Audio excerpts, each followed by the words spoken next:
Hello, good morning students. Last lecture जो हम लोग ने देखा था वो एक्चुअली थोड़ा वॉइस कम होने की वजह say that same lecture will revise. The topic name is demand analysis. Please demand अगर हम जनरल लैंग्वेज में बात करें तो हमें क्या चाहिए। नॉर्मली हम देखते हैं कि कुछ हमको चाहिए होता है, बोले मुझे मर्सिडीज कार चाहिए। हमारे जनरल सेंस में यही होता है डिमांड। बट इकोनॉमिक्स में demand is not a mere desire. जो मैं भी आपके सामने बता रहा था वो डिजायर था, खाली एक कि मुझे ये चीज चाहिए, मुझे वो चीज चाहिए। बट इकोनॉमिक्स ऐसा नहीं कहता। इकोनॉमिक्स में डिमांड होने के लिए कुछ चीजें हैं। वो चीजें क्या है अभी हम लोग ये चैप्टर में देखते हैं। इंट्रोडक्शन में देखिए एक पॉइंट जहाँ पे लिखा हुआ है, utility is a basis of demand. Utility is a basis of demand. Utility मतलब हम लोगों ने एक चैप्टर में किया हुआ था, उसमें utility is basically is nothing but जरूरत। हमको किस चीज की जरूरत है उसी चीज का हम क्या करते हैं बेटा, डिमांड करते हैं। Utility may generate a desire और a need to have a particular commodity, but utility on its own can not generate demand for a commodity. बराबर है, वही बताया ना कि खाली जरूरत एक डिमांड नहीं हो सकता। यूटिलिटी में जनरेट डिजायर। यूटिलिटी मतलब हम बोलते हैं ना, हमें डिजायर हो सकता है। हम 4 जन के पास एक अच्छा मोबाइल देख रहे हैं तो हमारे पास भी एक अच्छा मोबाइल होने की डिजायर हो सकती है, बट वो नॉट नेसेसरी कि वो डिमांड हो। मीनिंग ऑफ डिमांड पे आते। In ordinary language demand means a Dzire. बराबर है, हम कब से वही चर्चा कर रहे हैं। हमारी भाषा में हमको क्या चाहिए, दैट इज जो अपनी अंदर से एक डिजायर है उसी को हम डिमांड समझते हैं। Dzire means a urge to have a something. In economics demand means a desire. ये इकोनॉमिक्स में डिमांड का मीनिंग है। क्या है मीनिंग?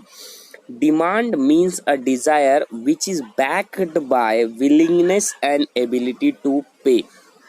इकोनॉमिक्स में किसी भी चीज को डिमांड होने के लिए 3 चीजों की जरूरत है। फर्स्ट थिंग कि डिजायर होनी चाहिए, सेकंड थिंग विलिंगनेस होनी चाहिए, एंड थर्ड चीज क्या होनी चाहिए बेटा, एबिलिटी टू पे होना चाहिए। बराबर है, डिमांड होने के लिए पहला तो तुम्हें दिमाग से सोचना है कि मुझे वो चीज चाहिए। इसके बाद विलिंगनेस। विलिंगनेस मतलब अंदर से ऐसा मन करना चाहिए, नहीं यार खरीद लूँ कि ना खरीदूँ, ये वाली चीज। थर्ड, वो दोनों प्लानिंग तो कर लिए। थर्ड चीज तुम्हारे पास एबिलिटी टू पे भी होना चाहिए, जेब में पैसा भी होना चाहिए। बराबर है, ये 3 चीजें होनी होगी। जब तक ये 3 कंडीशन फुलफिल नहीं होंगी तब तक वो चीजें डिमांड नहीं हो सकती। For example, if a person has a desire to purchase television set but does not have adequate purchasing power, then it will be simply a desire and not a demand. Same वही चीज बता रहा है कि उसको TV चाहिए but उसके पास purchasing power ही नहीं है, जेब में पैसा ही नहीं है, तो खरीदेगा कहाँ से?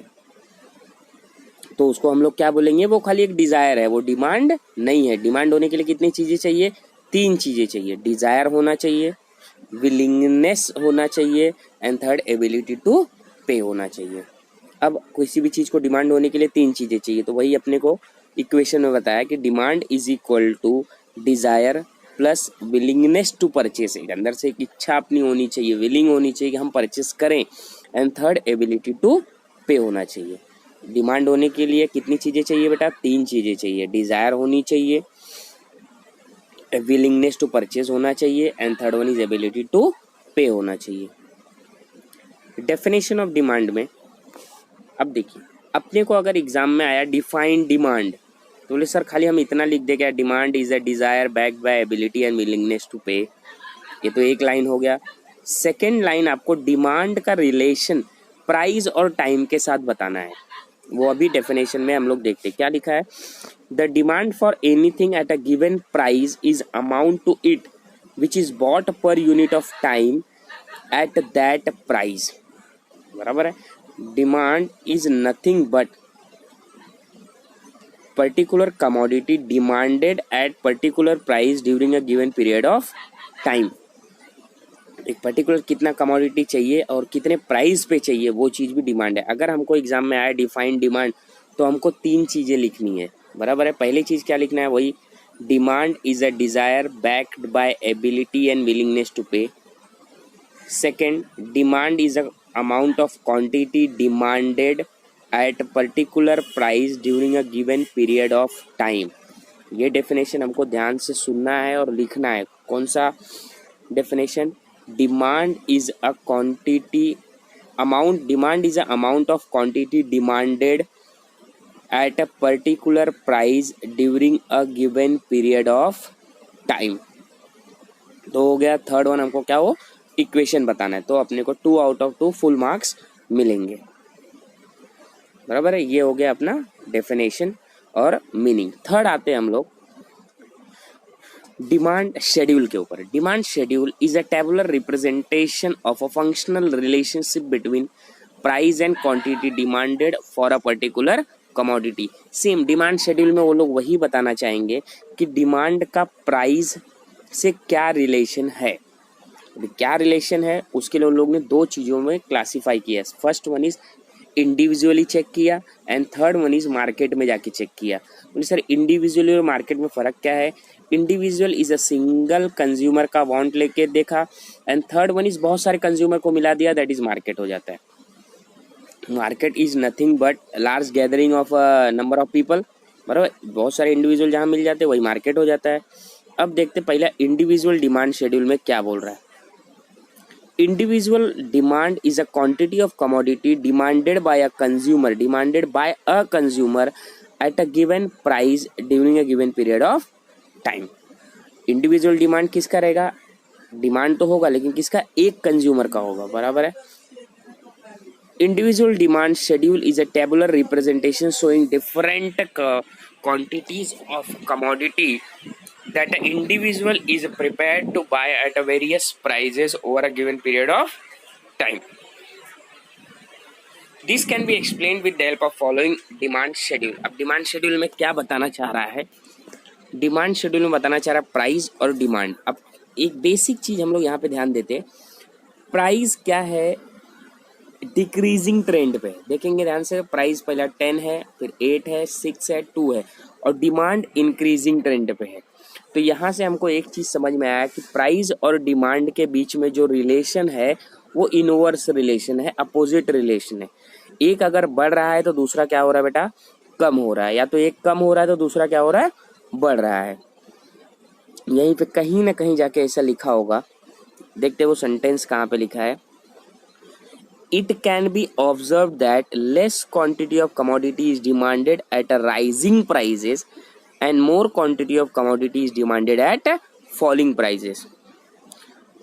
It indicates an inverse relation, मतलब उन दोनों के बीच में opposite relationship between price and quantity demanded. That same चीज को अगर हम लोग अभी डायग्राम पे बनाते हैं, एक एक्सिस पे प्राइस ले लेंगे, सेकंड पे क्या लेंगे, क्वांटिटी डिमांडेड। मतलब हम लोग एक्स एक्सिस पे क्या ले लेते हैं, डिमांड ले लेते हैं और वाई एक्सिस पे प्राइस ले लेते हैं। एक्स एक्सिस पे डिमांड लिए तो डिमांड 1 2 3 4 5 6 7 5 6 तक है, तो यहाँ पे 1 2 3 4 5 6 लिया और प्राइस लिया।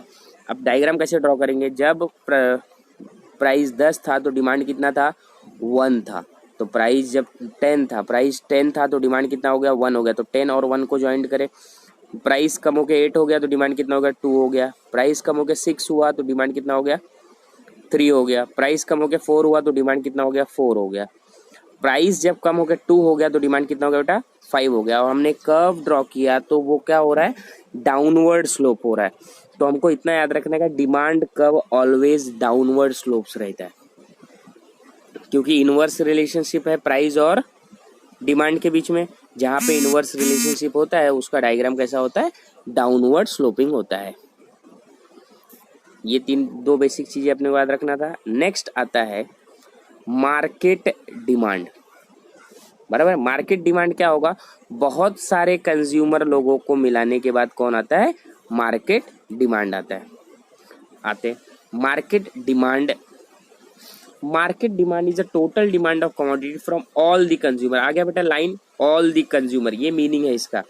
Market demand is a total demand for commodity from all the consumers at a given price during given period of time.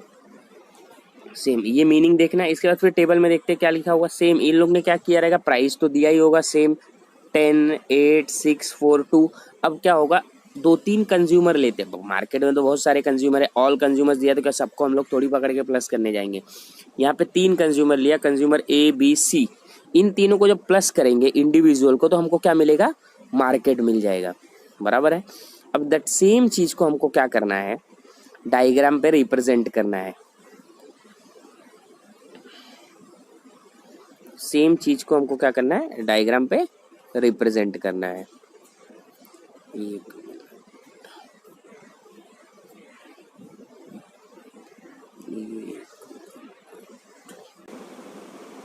That same चीज को हमको क्या करना है, डिमांड कब, जो मार्केट डिमांड कब है उसको हम लोग डायग्राम में रिप्रेजेंट करते हैं ग्राफ पे। तो सेम प्राइस हमने वाई एक्सिस पे लिया, डिमांड एक्स एक्सिस पे लिया। तो जो डिमांड है वो क्या है, 30, 45, 60, 75, 90 है। तो हम लोग ने क्या किया, उसको एक्स एक्सिस पे लिया, बराबर है। तो सेम चीज यहाँ पे भी देखो, हमको ट्रेंड क्या देखने मिल रहा है, प्राइस जब 10 था तो मार्केट डिमांड कितना था, 30 था। प्राइस जब 8 हुआ तो डिमांड कितना हो गया बेटा, 45 हो गया। मतलब नेक्स्ट प्राइस और कम हो गया, कितना हो गया, 6 हो गया। तो डिमांड बढ़ के कितना हो गया, 60 हो गया। तो यहाँ पे कैसा ट्रेंड देखने मिल रहा है, सेम चीज कि जब प्राइस कम हो रहा है तो डिमांड क्या हो रहा है, बढ़ रहा है। तो same relationship, there is a inverse relationship between price and quantity demanded. तो डायग्राम भी सेम होगा, डाउनवर्ड स्लोपिंग ही होगा, बराबर है। अब नेक्स्ट आंसर की तरफ बढ़ते हैं डायरेक्टली। जो अपना आंसर है जिसका नाम है टाइप्स ऑफ डिमांड, बहुत इंपॉर्टेंट आंसर है ये, अपने को एग्जाम में कहीं ना कहीं 2 से 4 मार्क्स का आता है। नॉट नेसेसरी कि पूरा एक ही क्वेश्चन पूछ ले डायरेक्ट कि explain the types of demand, कहीं डिस्टिंग्विश में पूछ सकता है, डिफाइन में पूछ सकता है, बराबर है। सबसे पहला चीज हम लोग देखते हैं टाइप्स ऑफ डिमांड में, डायरेक्ट डिमांड। डायरेक्ट डिमांड क्या है, डायरेक्ट डिमांड मतलब जो चीजें हमारे वांट्स को डायरेक्टली सेटिस्फाई कर दे, that called is direct demand. बोले सर कौन सी चीजें डायरेक्ट, हमको फूड, अभी भूख लगी है तो डायरेक्ट हमको खाना मिल गया, दैट इज डायरेक्ट डिमांड।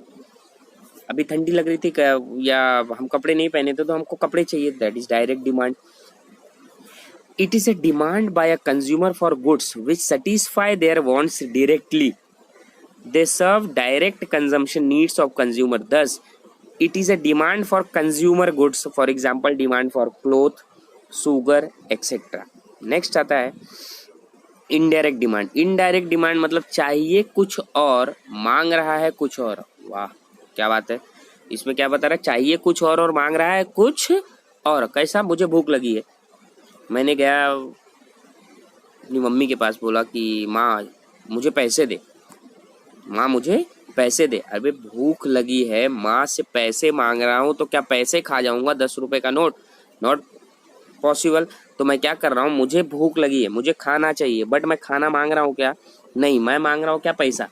उस पैसे से क्या करूँगा, खाना खरीदूंगा या कुछ भी सो एंड सो खरीदूंगा, बराबर है। तो पैसे के demand for money, demand for money is indirect demand. Money हमारे अकाउंट्स में, इकोनॉमिक्स में क्या बोलते हैं उसको, कैपिटल बोलते हैं।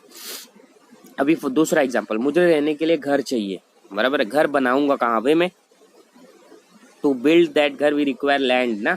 तो land is a factor of production. कोई भी चीज को प्रोड्यूस करने के लिए इंडस्ट्री चाहिए, इंडस्ट्री बनेगी कहाँ, इंडस्ट्री लैंड पर ही बनेगी। तो demand for land is a indirect demand.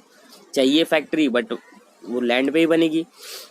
Indirect demand is also known as derived demand. It refers to the demand for goods which are needed for further production. It is a demand for producer goods. Hence, all the factors of production have indirect or derived demand. For example, demand for workers in the sugar factory is a derived or indirect demand. Worker रहेंगे factory में तो ही काम होगा, तो ही sugar produce होगा। Next आता है complementary और जॉइंट डिमांड। कॉम्प्लीमेंट्री और जॉइंट डिमांड मतलब जब तक वो दो चीजें नहीं मिल जाएगी तब तक तुम्हारी वांट सेटिस्फाई ही नहीं होगी, बराबर है। अभी car and fuel, car and petrol बोल सकते, पेन एंड इंक बोल सकते। मेरे पास पेन तो है लेकिन उसमें इंक नहीं है, तब तक वो चलेगी क्या, नहीं चलेगी। अभी क्या होगा, यहाँ 2 या 2 से ज्यादा चीजें साथ में आएंगी हमारी सिंगल वांट को सेटिस्फाई करने के लिए। अभी कैसा बाइक और पेट्रोल दोनों रहेंगे तो ही मैं तो बाइक से जा सकता हूँ कहीं, अगर बाइक है पेट्रोल नहीं तो कहीं जा सकता हूँ क्या? यहाँ दो चीजें आई हमारी सिंगल वांट को सेटिस्फाई करने के लिए, that is known as joint demand. When two or more goods are demanded jointly to satisfy a single want, it is known as joint or complementary demand. For example, car and fuel, etc. The next one is composite demand. Composite demand में क्या होगा, एक चीज से हमारी बहुत सारी want satisfy हो जाएगी एक ही चीज से। फॉर एग्जाम्पल लेते हैं हम लोग इलेक्ट्रिसिटी। अभी इलेक्ट्रिसिटी मैंने पूरा वायर अपने घर तक खींच के लाया, बोला लाइट जलाऊंगा खाली, कुछ दिन तो चलते रहा, फिर गर्मी लगी फिर पंखा लगा लिया। अब उसी इलेक्ट्रिसिटी से मैं क्या चलाया, फैन चलाया। फिर ऐसे कुछ दिन चलता रहा तो बोला नहीं यार ठंडा पानी पीने का बहुत मन कर रहा है दूसरे के घर से, मैंने फ्रिज लेके आया, तीसरी चीज फ्रिज चला लिया। बराबर है कि नहीं? एक ही चीज से बहुत सारी वांट सेटिस्फाई हो रही है, that is known as composite demand. Demand for commodity which can put to several uses is known as composite demand. For example, electricity is demanded for several uses such as light, fan, washing machine, etc. The next one is competitive demand. Competitive demand is nothing but substitute goods के साथ जो demand होता है ना बेटा, substitute goods मतलब क्या होता है, एक के बदले दूसरा चल जाएगा। मतलब कैसा, चाय और कॉफी, बराबर है, सुगर एंड जैगरी एग्जाम्पल में अपने को दिया हुआ है। It is a demand for those goods which are substitute for each other, for example tea and coffee, sugar and jaggery etcetera. यहाँ तक आपको अच्छे तरीके से वीडियो को देखना है। देन आपको सेम होमवर्क है, मीनिंग ऑफ डिमांड लिखना है सबसे पहले। लास्ट लेक्चर में आप लोग ने अगर नहीं सुनाई नहीं दिया था कोई दिक्कत नहीं, आपको पूरे वीडियो को अच्छे से देखना है। अब आपको लिखना क्या है, मीनिंग ऑफ डिमांड पूरा लिखना है। मीनिंग ऑफ डिमांड में पूरा मतलब क्या, पूरा मतलब हमको वो इन इकोनॉमिक जो मीनिंग है, demand means desire which is backed by willingness and ability to pay. Next अपने को इक्वेशन बनाना है। एंड थर्ड डेफिनेशन डिमांड का लिखना है, ये यहाँ तक हो गया। इसके बाद जैसे हम लोग इंडिविजुअल डिमांड शेड्यूल में आएंगे उसका मीनिंग लिखना है, शेड्यूल बनाना है और ग्राफ बनाना है। तीन चीजें, सेम चीज वहाँ पे भी मार्केट डिमांड में भी करना है। मीनिंग लिखना है, शेड्यूल बनाना है और ग्राफ बनाना है। बराबर है। द नेक्स्ट थिंग, जब हम लोग टाइप्स ऑफ डिमांड में पहुंचेंगे तो टाइप्स ऑफ डिमांड का पूरा आंसर आपको लिख के ग्रुप में सेंड करना है। पूरा आंसर मतलब कैसा, टाइप्स ऑफ डिमांड में ईच एंड एवरीथिंग चीजें, जितने पॉइंट है 5 पॉइंट है तो 5 के 5 पॉइंट को पूरी तरह से अच्छे से सुनना है, फिर उसको लिखना है। नेक्स्ट हम लोग अगले वीडियो में कंटिन्यू करेंगे।